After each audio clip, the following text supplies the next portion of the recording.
Well, in the Writer's Kitchen this afternoon, I've got Roland Bateson, who at 87 is the oldest member of Bank Street Writers.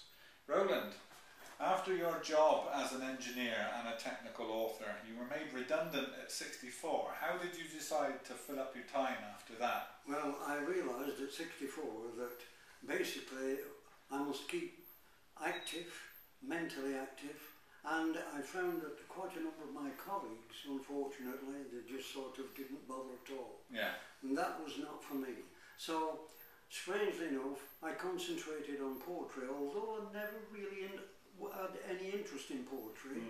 But I thought the best thing was to do a poem about 9 verses per A4 page. And I did hundreds of these. It was repetitive, I know, and it was all in plain, simple English on everyday situations, reading in the paper, events, anything. And then I concentrated on 2 novels, and I realised that they were not as they should be, really, and certainly not for publication. Right. And as far as I was concerned, I decided that I would have a go at 100 short stories. Right. Tell me a bit about joining Bank Street Writers, which you did 2 years ago.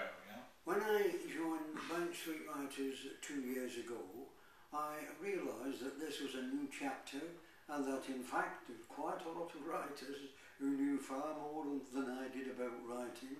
And by going to the classes, I was able to pick up a tremendous amount of very basic, simple, practical information.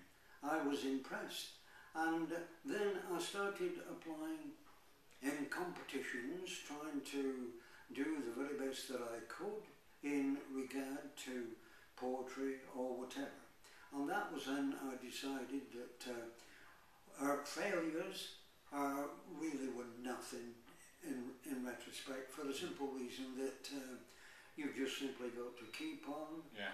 And Winston Churchill's saying, which I've really followed, is the fact that success is the ability to go from one failure to another with no loss of enthusiasm.